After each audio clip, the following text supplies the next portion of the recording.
Hello everyone, welcome back to my channel. My name is Srishti Srivastava और आज के इस वीडियो में हम लोग डिस्कस करेंगे एसबीआई पीओ का जो मेंस का एग्ज़ाम होने वाला है उसके डिस्क्रिप्टिव पेपर के बारे में। मुझे कुछ क्वेरी आई थी कि हम डिस्क्रिप्टिव पेपर को थोड़ा डिटेल में एक्सप्लेन करें कि किस तरीके से पेपर आएगा, क्या क्या चीज़ें, मतलब क्या उसका पैटर्न होगा, क्योंकि इस बार हम देख सकते हैं कि जो हमारा पैटर्न है वो इंग्लिश में डिस्क्रिप्टिव का चेंज हुआ है। बेसिकली आपका 50 मार्क्स का पेपर होगा, 30 मिनट्स इसमें अलॉट होंगे। तो आप देख सकते हैं कि आपको मतलब अच्छा खासा मार्क्स जो है वो डिस्क्रिप्टिव से आपको मिल सकता है। 50 मार्क्स बहुत मार्क्स होते हैं, तो आपको 50 मार्क्स जो है काफ़ी वेटेज आपका वेटेज रहेगा उस मार्क्स का। एक बार ब्रीफली हम लोग डिस्कस कर लेते हैं कि क्या क्या चीज़ें रहेंगी। हालांकि इसके बारे में थोड़ा एक्सप्लेन करके मैंने एक वीडियो में डाल रखा है। सबसे पहले इसमें रहेगा आपका ईमेल, ठीक है। फिर आपका रहेगा सेकंड में आपका रिपोर्ट, थर्ड आपका रहेगा सिचुएशन एनालिसिस एंड फोर्थ रहेगा आपका प्रेसी राइटिंग। ये 4 पार्ट होंगे एंड इनके मार्क्स किस तरीके से होंगे ये सारी चीज़ें मैं ऑलरेडी एक वीडियो में डिस्कस कर चुकी हूँ। उसमें आप देख सकते हैं।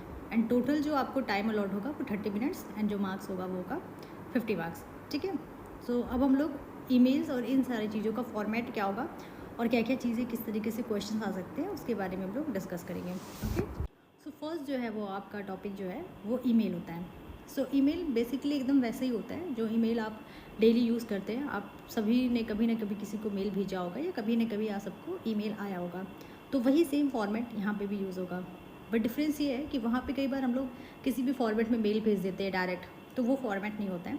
बट हाँ, अगर आपको कभी कोई मेल आया हो बैंक से, अगर आपके पास कोई अकाउंट होगा तो मे बी आपको बैंक से कभी मेल आता होगा, या अगर आपका कोई लोन चल रहा है तो लोन से रिलेटेड कोई मेल आता होगा, उसको अगर आप ध्यान से देखें तो वही फॉर्मेट है जो आपको यहाँ पे यूज़ करना है, ठीक है। या जैसे आपने देखा होगा ना, आपको IBPS से भी मेल आता है कि हाँ आपका एग्ज़ाम कैसे है, क्या है, तो ये सारी चीज़ें बहुत उसमें रहती है। तो सेम फॉर्मेट होता है। फॉर्मेट क्या होता है पहले मैं वर्बली बता देती हूँ। फॉर्मेट जैसे मान लीजिए ईमेल है कि आपको मेल भेजना है किसी कस्टमर को, कोई एलीट कस्टमर है या किसी भी कस्टमर को आपको भेजना है कि आपका कोई न्यू ATM उनके एरिया में ओपन हुआ है, या फिर कोई न्यू ब्रांच ओपन हुई है, या इससे रिलेटेड आपका कोई न्यू आप कह सकते हो कि कोई न्यू स्कीम है ना, या कोई क्रेडिट कार्ड से रिलेटेड कोई स्कीम है। ये सब काफ़ी स्कीम्स बैंक चलाती रहती हैं, तो उससे रिलेटेड है। तो आप सब्जेक्ट में सबसे पहले लिखेंगे कि सब्जेक्ट का ऑप्शन होता है ना मेल में, तो सबसे सब्जेक्ट पे आप बहुत ही ब्रीफली एक लाइन में लिखेंगे कि new ATM opening in your area, या फिर न्यू अबाउट, जैसे BOB कार्ड है तो अबाउट BOB कार्ड करके आप कर देंगे। फिर नीचे आप जाएंगे तो डियर वैल्यूड कस्टमर, या डियर कस्टमर, या डियर अगर कोई कस्टमर का नाम है नंदिनी या कुछ भी XYZ, तो आप कस्टमर का नाम लिख के कॉमा करेंगे। फिर बॉडी होगी मेल की, बहुत फॉर्मल वे में लिखना होता है, कोई इनफॉर्मल वे में नहीं।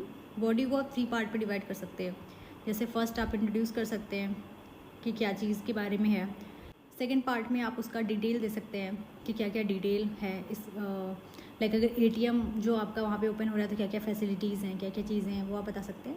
एंड थर्ड में आप उसको थैंक यू करके, जैसे आप लेटर में करते हैं, थोड़ी बहुत चीज़ें वैसी होंगी, तो वो चीज़ आप कर सकते हैं कि आप रिगार्ड्स के वगैरह, या फिर बहुत सी चीज़ें हैं कि उसके बारे में अगर आप विज़िट करेंगे, ये सारी चीज़ें आप बता सकते हैं उनको। तो ये सब आपने बोल दिया। एंड लास्ट में आपको लिखना है बेस्ट रिगार्ड, वार्म रिगार्ड्स, ऐसे करके, फिर कॉमा, फिर नेक्स्ट आप अपना नाम लिख दीजिए, जैसे सृष्टि श्रीवास्तव ब्रांच मैनेजर, या जो भी आपका नाम है, सौरभ शुक्ला ब्रांच मैनेजर, ऐसे करके लास्ट में पंजाब नेशनल बैंक, जो भी बैंक का नाम है, Punjab National bank, bank of Baroda, union bank of India, state Bank of India, bank का नाम लिख के नीचे आप, वैसे स्टेट बैंक ऑफ इंडिया का एग्ज़ाम है तो स्टेट बैंक ऑफ इंडिया लिख सकते हैं, ठीक है। ये एक मेल का फॉर्मेट हो गया। अभी मैं आपको मेल का फॉर्मेट, ईमेल का फॉर्मेट दिखाती हूँ। होप सो आपको विजिबल होगा। जैसे ईमेल है तो subject new ATM opening in your area, hope so आपको दिख रहा हो। फिर डियर कस्टमर, नेम अगर कुछ है तो डाल दिया। बॉडी को आप 3 पार्ट में डिवाइड करेंगे। सबसे पहले आप बता सकते हैं कि we are excited to announce, या फिर वी आर हैप्पीली अनाउंसिंग, कि जो यहाँ पे आपके एरिया में, एरिया का नाम लिख दीजिए। यहाँ पे ATM कार्ड किस, मतलब ATM कार्ड का ब्रांच ओपन हो रहा है, या ये सारी चीज़ें। उसके बाद सेकंड में आप देख सकते हैं कि क्या क्या फैसिलिटीज़ जो है वो प्रोवाइड करेगा, क्या क्या चीज़ें रहेंगी, क्या क्या चीज़ें आप कर सकते हैं। सेकंड, आप बता सकते हैं कि अगर आप उनको इनवाइट करना चाहते हैं या फिर अगर कोई ब्रांच ओपन हो रहा है, लेट्स सपोज कोई ब्रांच ओपन हो रहा है, तो ब्रांच में अगर कोई ऐसा इलीट कस्टमर होते हैं, कई बार कस्टमर्स को हमको लाइक अच्छे अच्छे जो कस्टमर्स होते हैं हाई वैल्यू, तो उनको हम इन्वाइट भी करते हैं, तो आप वहाँ पे उनको बोल सकते हैं कि आप इन्वाइट कर सकते हैं उनको, ठीक है।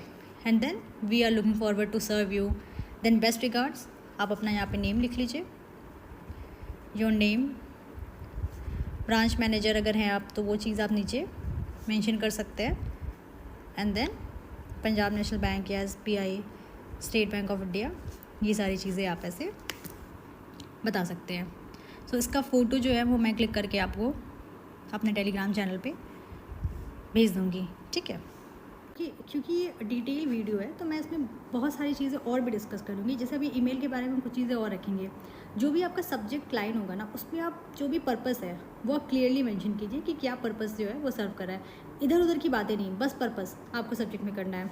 और हमेशा हमें ग्रीटिंग में जैसे डियर लिखना है, ठीक है। डियर हम ज़्यादा डियर लिखते हैं, अब रिस्पेक्टेड और ये सारी चीज़ें नहीं लिखी जाती है, डियर लिखा जाता है, तो डियर आप लिखेंगे। नाम भी लिख सकते हैं, कस्टमर भी लिख सकते हैं। बॉडी में इंट्रोडक्शन पार्ट में अपने आप को भी थोड़ा सा इंट्रोड्यूस करके, और पर्पस ऑफ मेल आप फर्स्ट की ही लाइन में, फर्स्ट लाइन में कर दीजिए। फिर मेन कंटेंट की क्या डिटेल्स है, ये सारी चीज़ें आप उसको भी प्रोवाइड कीजिए। इधर उधर की बातें नहीं, बस आप बेसिक चीज़ें दें, क्योंकि इसमें आपका लिमिटेशन भी होगा। आई थिंक 150 वर्ड्स है, जितने भी वर्ड्स हैं उसी लिमिट में आपको करनी है। सो ये सारी चीज़ें की फिर कंक्लूड भी कर दीजिए कि हाँ क्या की पॉइंट्स थे, क्या स्टेट ऑफ एक्शन अगर कोई रिक्वायर्ड है तो वो सारी चीज़ें कर दिया। फिर आप एंड कीजिए बेस्ट रिगार्ड्स, या फिर सिंसियरली, या फिर फेथफुली भी लिख सकते हैं। अपना नाम, अपना डेजिग्नेशन, बैंक का नाम, ये सारी चीज़ें आप करेंगे। तो ये हमारा ईमेल के बारे में सब चीज़ें आई थिंक मैंने कवर कर दिया है। सेकेंड आपका आता है रिपोर्ट राइटिंग। सो रिपोर्ट राइटिंग क्या होता है? रिपोर्ट, अगर लेमन लैंग्वेज में बात करें, रिपोर्ट क्या होती है? कोई भी ऐसा डॉक्यूमेंट, स्ट्रक्चर डॉक्यूमेंट, जो भी मान लीजिए किसी चीज़ को एक समराइज़ करके छोटे वे में, कि कोई कहीं की जैसे रिपोर्ट आप लोग बनाते हैं ना, कि किसी चीज़ की रिपोर्ट बना रहे हैं, किसी डेटा को एनालाइज करके, इन्फॉर्मेशन को एनालाइज करके, तो वो एक थोड़ा सा कम वर्ड्स में हम जब रिपोर्ट बनाते हैं तो उसको कहते हैं। सो क्या क्या होगा रिपोर्ट में, इसके बारे में भी हम बात करते हैं।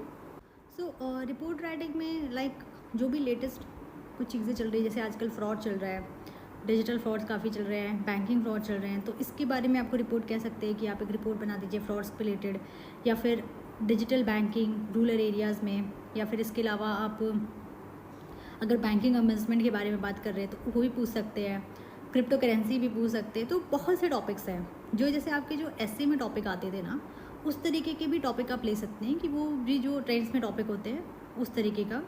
या फिर मतलब डिजिटल में अगर ऐसे फाइनेंशियल इंक्लूजन की बात कर सकते हैं, ये भी चीज़ें बात कर सकते हैं। और इन्वायरमेंट से रिलेटेड भी कोई चीज़ें बोल सकते हैं, जैसे कॉर्पोरेट आपकी CSR होता है ना, कॉर्पोरेट मुझे अच्छे से याद नहीं आ रहा है, बट और भी काफ़ी चीज़ें होती हैं कि वहाँ पे आप लोग को टॉपिक्स दिया जा सकता है। सो रिपोर्ट में आप सीधी चीज़ें ऐसे याद रखिए कि जो भी आपके एस्से आते थे, ठीक है, सो एस्से के टाइप के ही टॉपिक्स यहाँ पे भी आ सकते हैं, बट यहाँ पे थोड़ा सा आपको अलग तरीके से चीज़ें, अप्रोच जो है वो आपको अलग रखना होगा, वर्ड्स भी आपके कम होंगे, स्टिक रहना पड़ेगा आपको टॉपिक पे। तो रिपोर्ट की आप टॉपिक जो है वो आप सर्च कर सकते हैं, आप गूगल पे भी सर्च कर लीजिए, ठीक है, वहाँ पे भी आपको काफ़ी टॉपिक्स मिल जाएंगे। सो मेन जो आपका है कि आपको रिपोर्ट कैसे तैयार करनी है, आपको बहुत ज़्यादा रीडिंग करनी होगी। जैसे कोई टॉपिक है, अभी तो आजकल ChatGPT है, OpenAI है, तो वहाँ से आप ChatGPT पे जाइए, टॉपिक लिखिए, काफ़ी चीज़ें वो आपको सजेशन दे देता है, वहीं से आप पढ़ लीजिए, एक जगह कहीं टॉपिक नोट डाउन कर लीजिए, वो टॉपिक आप रीड करते जाइए। रीड करने से आइडियाज़ माइंड में आते हैं, तो जब पेपर होता है ना तो आपको लिखने में बहुत सी चीज़ें पता चलती हैं। ऐसे आपको नहीं पता चलेगा कि हाँ वो हमें आ रहा है, बट आप जितना रीड करोगे ना आपको चीज़ें आएंगी। सेम ईमेल पे भी आप बहुत सारे टॉपिक्स पे ईमेल पढ़ लो, ChatGPT पे आप डालते जाओ, सिर्फ टॉपिक मिल जाए, सिर्फ आप ChatGPT पे डालते जाओ ना, तो आपको बहुत सारी चीज़ देता है। ये सारी चीज़ें मैंने भी की थी। अभी क्या है, आपके पास इतनी सारी सुविधाएं हैं, AI है, तो AI का यूज़ कीजिए, पढ़ाई के लिए यूज़ कीजिए, टॉपिक्स डालते जाइए। कई बार गूगल पे हमको टॉपिक्स नहीं मिलते हैं, तो आप किसी भी चाहे ChatGPT पे गिबलीज बनाने के अलावा आप ये काम भी कर सकते हैं, ठीक है। सो रिपोर्ट राइटिंग में आप ये कर लीजिएगा। रिपोर्ट राइटिंग में कुछ इंपॉर्टेंट चीज़ ये है, हाँ, जो टाइटल होगा टाइटल मतलब जो भी आपका है, मतलब बहुत ही आप स्टार्ट में ना बहुत ही उसको ब्रीफली एक्सप्लेन कीजिएगा जो भी टॉपिक के बारे में आपको बात किया जा रहा है। इंट्रोडक्शन दीजिए, क्या पर्पस है इंट्रोडक्शन आपका। एक इंट्रोडक्शन होता है, बॉडी होता है, कंक्लूजन होता है, जैसे ऐसे में होता है। तो इंट्रोडक्शन में आप सिंपल जो भी चीज़ें इंट्रोड्यूस कर दिया आपने अच्छे से, और स्टिक टू द टॉपिक, इधर उधर की बात नहीं। बॉडी में मेन कंटेंट आप डाल देंगे, कुछ एनालिसिस, कुछ फाइंडिंग्स, इस तरीके की चीज़ें, थोड़ी रिलेवेंट डेटा जो है वो आप चीज़ों को डालेंगे। आप चाहें तो उसको सब सेक्शंस में भी डिवाइड कर सकते हैं। तो बॉडी में आप और भी पैराग्राफ्स रख सकते हैं, ज़रूरी नहीं है 3 पैराग्राफ में एंड करना है, नहीं। फिर आप कंक्लूजन में आप सारी चीज़ें जो भी आपने ऊपर बात की उसको समराइज़ कीजिए। कोई सजेशन है तो बता सकते हैं, क्या एक्शन लिया जा सकता है वो आप बता सकते हैं। तो इस तरीके से 3 पार्ट में आप रिपोर्ट डिवाइड कीजिए, introduction, body and conclusion. Then क्या चीज़ें इंपॉर्टेंट है डिस्क्रिप्टिव में आपको, इसके लिए सबसे पहले आप टॉपिक को समझिए। टॉपिक पूछ क्या रहा है। होता है क्या है ना, जब हमारे सामने पेपर आता है हम तुरंत लिखना शुरू करते हैं, नहीं, 1-2 मिनट ले लीजिए, 30 सेकंड ले लीजिए, कितना भी समय आप लीजिए, टॉपिक को समझिए, और ना हो तो पॉइंट वाइज कहीं लिख लीजिए। फिर जब आप टाइप करेंगे ना तो स्मूथली उतने ही वर्ड लिमिट में आपका हो जाएगा। क्योंकि 30 मिनट से ना, तो मैं ज़्यादा समय नहीं कहूँगी कि आप ज़्यादा समय लीजिए, 1 मिनट लेकिन ले लीजिए। 1 मिनट लेके डिसाइड कर लीजिए क्या चीज़ आपको अटैम्प्ट करनी है, आप जल्दी जल्दी लिख लीजिए। कंटेंट, इसको कहते हैं कंटेंट ऑर्गेनाइज करना। कंटेंट को ऑर्गेनाइज कीजिए, क्योंकि आपके पास 4 टॉपिक है, report, situation analysis, precis and emails. तो बहुत ज़्यादा नहीं लिखना है कि 350 वर्ड्स लिखने हैं, जैसे कि आपका अदर IBPS PO इन सब में होता है। तो बहुत ज़्यादा आपको वर्ड्स नहीं लिखने हैं। IBPS में आपका आई थिंक इस बार 200 या 250 वर्ड्स था लेटर में ही, मुझे अच्छे से ध्यान नहीं आ रहा है। 350 तो हमारे ऐसे में था। तो आप समझ सकते हैं उसमें बहुत सारी चीज़ें लिखनी है। इसमें आपको फ़ायदा होगा, आपको भले लग रहा होगा कि 4 चीज़ें हो गई हैं, अब डिफ़िकल्ट हो गया, नहीं, ईजी हुआ है। कम लिखना है आपको, आधी चीज़ें तो फॉर्मेट में ही चली जाएंगी। कम लिखना है, कम सोचना है। बच्चों को तभी दिक्कत होती थी, ज़्यादा लिखने में ना एक पॉइंट के बाद सोचते हो अब क्या लिखें, आइडियाज़ ख़त्म हो जाते हैं। कम लिखने की वजह से आपको फ़ायदा रहेगा। बस आपको फॉर्मेट पता होना चाहिए, और अननेसेसरी चीज़ें मत लिखिएगा, कंसाइज रहिएगा, क्योंकि कम लिखना है तो आप कीवर्ड्स लिखिएगा। जहाँ तक है कोई टीचर तो चेक नहीं करता है, सिस्टम चेक करता है। सिस्टम में कुछ कीवर्ड्स फीड होते हैं पहले से ही, तो वो कीवर्ड्स वो आपका मिला लेता है, उसी हिसाब से रहता है। ग्रामेटिकल मिस्टेक बिल्कुल अवॉइड कीजिए, स्पेलिंग मिस्टेक बिल्कुल अवॉइड कीजिए, ये सब आपके मार्क्स कट करेंगे। फॉर्मल लैंग्वेज यूज़ कीजिए, कोई इधर उधर की लैंग्वेज नहीं, बिल्कुल फॉर्मल, ये सारी चीज़ें आप रखिए, ठीक है। सो कम वर्ड्स हैं आपके, आराम से हो जाएंगे, दिक्कत नहीं है। बस थोड़ा सा कुछ आइडिया होना चाहिए कि क्या चीज़ें आपको लिखनी है। कुछ टॉपिक आप सर्च कर लीजिएगा, कठिन नहीं है। मैं आपको बोलूँगी ना, बिना आप किसी मतलब किसी और अदर कोचिंग कह सकते हैं, किसी मतलब उसकी भी आप कर सकते हैं, ठीक है। बस आपको करना क्या है, प्रैक्टिस करना होगा। लैपटॉप पे आप टाइपिंग कीजिए, रीडिंग कीजिए सारे टॉपिक्स, एक जगह PDF बना लीजिए, नहीं मिल रहा है आप सर्च करके टॉपिक्स के बारे में कंटेंट लिखते जाइए। एटलीस्ट 10-15 तो सबके आपको एक 10-15 ईमेल, 10-15 ये टाइप कीजिए। आइडियाज़ भी आपके पास अच्छे खासे होने चाहिए, आइडियाज़ होना बहुत ज़रूरी है। और अगर आप जब पढ़ने लगते हैं ना तो बहुत से आइडियाज़ आपको घुसते हैं, आपको लगेगा कि अरे ये टॉपिक तो मैंने पढ़ा, ये नहीं आया, पर हर वो टॉपिक जो आप पढ़ेंगे वो आपको वहाँ यूज़ आएगा। क्योंकि कई बार सारे टॉपिक्स इंटर रिलेटेड होते हैं, डिजिटल बैंकिंग, फाइनेंशियल इंक्लूजन और कोर बैंकिंग, ये सब एक दूसरे से रिलेटेड है। सबके कंटेंट लगभग सेम ही होंगे। इंट्रोडक्शन और कंक्लूजन में बहुत सी चीज़ें आप ऐड कर सकते हैं। सो ये चीज़ कीजिए। मैंने भी इतना कोई ऐसा एक्सटर्नल हेल्प नहीं ली थी, बट हाँ, अगर आपको नहीं कॉन्फिडेंस आ रहा है तो आप ले सकते हैं। जैसे मुझे पर्सनली गाइडली का जो डिस्क्रिप्टिव वाला है वो पसंद है, 199 में है वो, अगर आप चाहें तो ले सकते हैं। मतलब मैं आपको वो बता नहीं रही हूँ, मैं अपना पर्सनल बता रही हूँ, उन्होंने भी मुझसे कहा नहीं आपको बताने को। सो आप ले सकते हैं, वो मुझे ठीक लगा। बाकी ज़्यादा मैंने और किसी का रिसर्च नहीं किया। जैसे मैं टेक्स्ट बुक से थोड़े मॉक्स देती थी, तो टेक्स्ट बुक पे पता नहीं मुझे उस टाइम दिखा नहीं डिस्क्रिप्टिव वाला, तो गाइडली पे मुझे डिस्क्रिप्टिव दिखा था, तो वो अच्छा था, उनका कंटेंट अच्छा था। बट आप एकदम उस पर भी रिलाई मत हो जाइएगा, क्योंकि वो ना, मतलब वो अच्छा है, बहुत अच्छा है, आप पढ़िए, बट सिर्फ उतनी ही नहीं पढ़िए, और भी पढ़िए। उससे आपको एक आइडिया मिल जाएगा मार्क्स वगैरह का। और एक फ्री में आपका ग्रामरली होता है, ग्रामरली पे आप अपना ग्रामर चेक कर सकते हैं।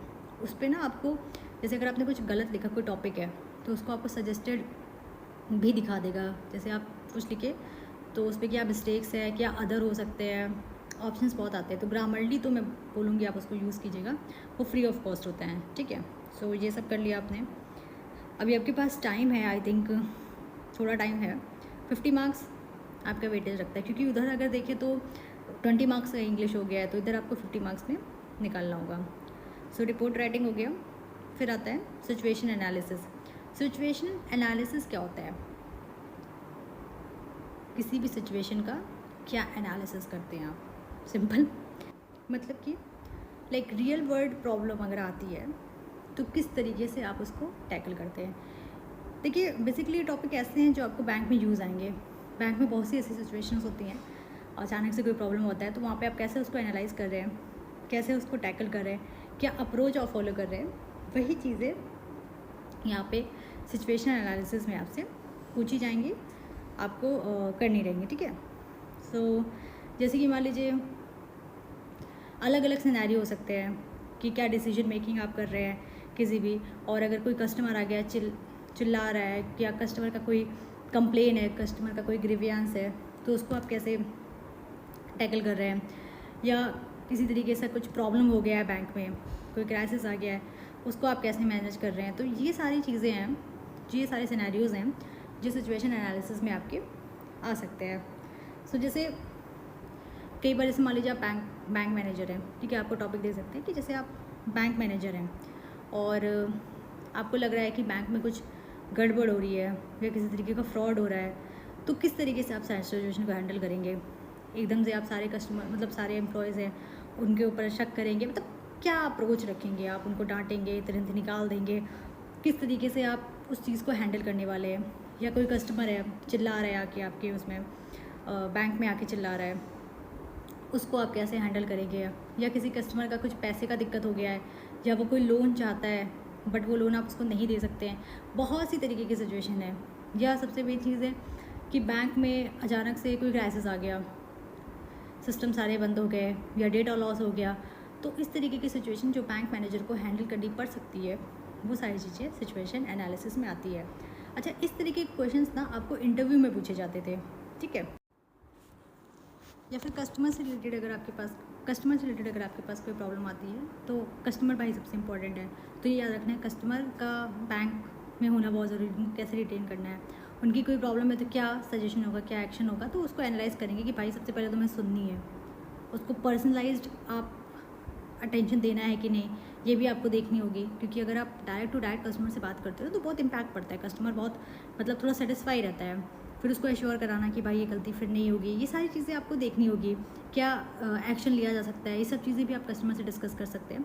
फिर कंक्लूजन में आप एक कस्टमर सेटिस्फैक्शन के लिए कुछ अगर प्लान है, मतलब बहुत सी चीज़ें हैं वो आप कर सकते हैं। ये सब चीज़ें आपको सोचनी है, ठीक है। आप ये भी मैं बोलूँगी आप गूगल पे देखिए, चीज़ें देखिए, अगर आपको नहीं समझ में आता है तो मैं आपको टाइम निकाल के मैं आपकी भी हेल्प करूँगी इसमें भी। तो सिचुएशन इस तरीके की रहेंगी, कस्टमर से रिलेटेड, क्राइसिस से रिलेटेड बहुत तरीके की सिचुएशन रहेंगी। अच्छा, सिचुएशन एनालिसिस को करने के लिए सबसे इंपॉर्टेंट चीज़, पहली अपडेटेड रहो, जो भी जनरल चीज़ें हो रही है आसपास, पूरी ही बैंकिंग में आपको अपडेटेड रहना ही रहना है। लॉजिकली थिंक करना है, इमोशनली कोई भी चीज़ नहीं थिंक करनी है। और अलग अलग तरीके की सिचुएशन आप खुद सोचो, अपने भाई बहन से, मम्मी पापा से बोलो कि ऐसे आप बैंक में जाते हैं, क्या सिचुएशन आती है, खुद सोचो, खुद उसका आंसर करो। अगर आप किसी टीचर से पढ़ रहे हो तो उनसे आप पूछो, और अगर इंटरनेट का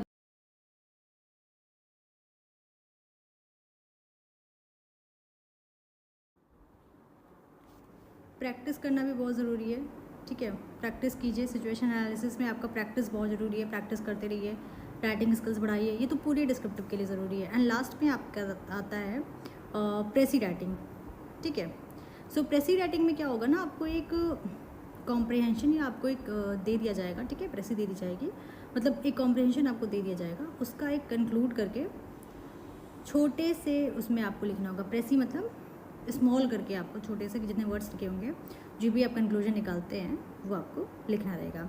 सो बेसिक रूल यही है कि आप टॉपिक समझिए, क्लैरिटी रखिए, स्पेलिंग सही रखिए, ग्रामर सही रखिए, आइडिया जो पूछा गया है वही बताइए, इधर उधर की चीज़ें मत लिखिए, एक फ़्लो बनाए रखिए, और रीराइट कोई चीज़ मत कीजिए कि बार बार सेम ही चीज़ लिख रहे हैं, क्वेश्चन को ही मत कॉपी कीजिए, रीडिंग कीजिए अलग अलग जगह से, और अलग अलग रिसोर्सेज यूज़ कीजिए, जितनी हो सके आप राइटिंग में प्रैक्टिस कीजिए, टाइप कीजिए और टॉपिक्स नए नए तैयार कीजिए, यूज़ कीजिए, ठीक है। जहाँ पे टाइटल्स यूज़ करना है वहाँ टाइटल, जैसे प्रेसी राइटिंग में आपको टाइटल मुझे कंफर्म नहीं है बट शायद पूछा जाता है, तो टाइटल वो कीजिए। वर्ड लिमिट में रहिए, जितनी आपकी वर्ड लिमिट है उसी में आप कीजिए। और क्या चीज़ें हैं आपकी, आई थिंक सारी चीज़ें मैंने कवर कर दी है ना। हाँ, टाइम मैनेजमेंट, प्रोफेशनल, प्रिसाइज, इस तरीके की राइटिंग आप लिखिए। स्ट्रक्चर यूज़ कीजिए, आपका एक स्ट्रक्चर होना चाहिए। एक स्ट्रक्चर में सारी चीज़ें हैं, चाहे सिचुएशन एनालिसिस है, चाहे ईमेल है, चाहे आपका रिपोर्ट राइटिंग है, चाहे आपका प्रेसी है, इन सब में आपको ये सारी चीज़ें करनी है। कुछ कुछ पॉइंट्स मैंने लिखे थे, लेट मी सी कि और कोई ऐसा पॉइंट है। प्रेसी भी आप देखिए, नेट पे आपको बहुत से अच्छे अच्छे चैनल्स हैं, वहाँ पे आपको मिल जाएगा। अड्डा पे भी पढ़ाते हैं, तो वहाँ पे भी आप देख सकते हैं, उनके पास भी अच्छा मटेरियल है। सो आप देख लीजिए ये सारी चीज़ें, आप बहुत टाइम से तैयारी कर रहे हैं। इसके अलावा भी अगर आपको कोई हेल्प चाहिए, आप मुझे कमेंट बॉक्स में लिख के दीजिए, मैं आपको बताती हूँ। और सारी चीज़ें के बारे में हम डिस्कस करेंगे आगे आने वाले उसमें वीडियोज़ पे। Okay, best of luck everyone, thank you everyone, and practice, the only thing you can do for the descriptive is practice. Okay, thank you everyone, and like, subscribe, and yes, share my channel. Thank you.